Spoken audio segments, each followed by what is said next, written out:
দর্শক, আমি প্রায়ই বলি, জানি না আপনারা হয়তো অনেকে নেতিবাচকভাবে নেন। শেখ হাসিনার ১৫ বছর স্বৈর শাসন শুধু তার শাসনকে পাকাপোক্ত করেনি, বহু চোর, মাফিয়া, গডফাদারের জন্ম দিয়েছে। এবং জনপ্রতিনিধি মানেই, শেখ হাসিনার জনপ্রতিনিধি মানেই হচ্ছে এক একজন গডফাদার, এক একজন চোর, এক একজন হচ্ছে টাকা পাচারকারী, এবং যত অপকর্মের সব হোতা হচ্ছে শেখ হাসিনার আমলে নির্বাচিত জনপ্রতিনিধিরা। দেখেন, অনেক এমপি আছে, অনেক জনপ্রতিনিধি আছে, তারা কিন্তু পরিচিত না, কিন্তু তাদের বিরুদ্ধে কোটি কোটি কোটি টাকার, যেটা আপনি কল্পনাও করতে পারবেন না, সেই টাকার মালিক তারা। যেমন ধরেন, বরগুনার সাবেক সংসদ সদস্য শওকত হাসানুরের বিরুদ্ধে দুদকের মামলা। এখন ওই শওকত হাসানুর, সে হয়তো ওই এলাকায় পরিচিত একটা চোর, ডাকাত, লুণ্ঠনকারী হিসাবে, জাতীয়ভাবে পরিচিত না, কিন্তু তারপরেও সে কত কোটি টাকার মালিক দেখেন। যে ৩৫ কোটি টাকা অবৈধ সম্পদ অর্জনের অভিযোগ। এটা হলো যেটা কাগজে কলমে পাওয়া গেছে, ৩৫ কোটি টাকা।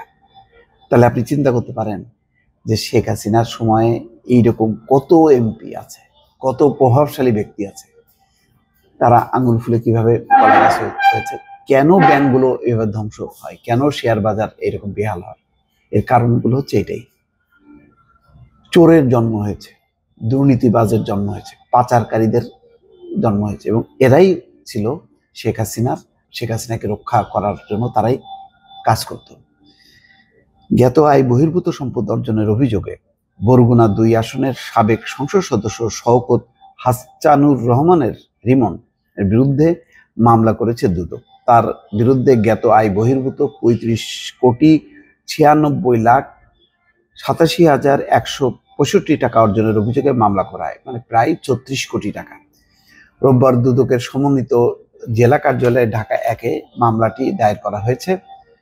একই সঙ্গে ২,৫,৮৪,৫৮২ টাকার অবৈধ সম্পদ অর্জনের দায়ে শওকতের স্ত্রী রৌনকের সম্পদের বিবরণী দাখিল করতে বলেছে দুদক। দেখেন, যখন নাকি এই এমপি মন্ত্রীগুলি আটকা পড়ছেন, দেখা যাচ্ছে যে তাদের স্ত্রীরাও বিশাল ধনী, ফলে তারাও কিন্তু জড়ায় যাচ্ছে, তার পরিবারের সন্তানরা তারাও কিন্তু জড়ায় যাচ্ছে।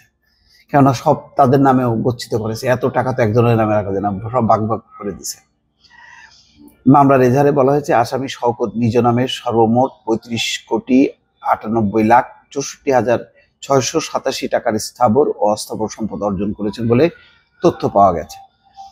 তার নামে দায় দেনার পরিমাণ পাওয়া গেছে ১৫,২৪,৯৭,৯৯৭ টাকা। দায় দেনা বাদে জ্ঞাত আয় বহির্ভূত সম্পদ রয়েছে ২০,৭৩,৬৬,৬৯০ টাকা। ১৯৯৪-৯৫ করবর্ষ থেকে ২০২৩-২৪ করবর্ষে শওকতের মোট পারিবারিক ব্যয় ১৬,৩৫,০৯,৮৪৫ টাকা। অর্জিত সম্পদের পরিমাণ দাঁড়ায় ৩৭,৮,৭৬,০০০ টাকা। বিপরীতে গ্রহণযোগ্য আয়ের উৎস পাওয়া গেছে মাত্র ১,১,৮৯,৩৭০ টাকা। এক্ষেত্রে আসামি ৩৫,৯৬,৮৭,১৬৫ টাকা জ্ঞাত আয় বহির্ভূত সম্পদ অর্জন করেছেন। এই যে সম্পদ অর্জন করলো, এটা কিভাবে অর্জন করলো? মারিং, কাটিং, দখল, দুর্নীতি, প্রজেক্টের টাকা থেকে কমিশন, এইসবই তো উৎস। দুদকের উপপরিচালক মোহাম্মদ আখতারুল ইসলাম সাংবাদিকদের বলেন, শওকত হাসানুর রহমানের রিমনের বিরুদ্ধে ক্ষমতার অপব্যবহারের অভিযোগ রয়েছে। তিনি নানা অনিয়ম ও দুর্নীতির মাধ্যমে বিপুল পরিমাণ অবৈধ সম্পদ অর্জন করেছেন। এর আগে গত ১৭ সেপ্টেম্বর বগুড়া ২ আসনে হাসানুরের বিরুদ্ধে দুদকের দুর্নীতির অভিযোগ এর তদন্ত শুরু করে দুদক। তো দর্শক, এই হচ্ছে দেখেন, এক একজনের যদি এখন তো দুদক কেবল নতুন চেয়ারম্যান পেয়েছে, শুরু করেছে নতুন দুদকের নতুন টিম। এই টিম বা আগে যারা টিম, তারা যদি রাজনৈতিক প্রভাবে দুষ্ট না হতো, ধারাবাহিকভাবে যদি তারা কাজ করতো, তাহলে বহু এমপি অ্যারেস্ট করা যেত, তাদের বিরুদ্ধে অভিযোগগুলি আনা হতো। এখন হয়তো সামনে হয়তো সেই গতিটা পাবে, দেরি হলো। কিন্তু দেখেন কি পরিমাণ টাকার মালিক। এখন জানি না এরা এখন দেশে আছে, এই টাকা কি আছে কি।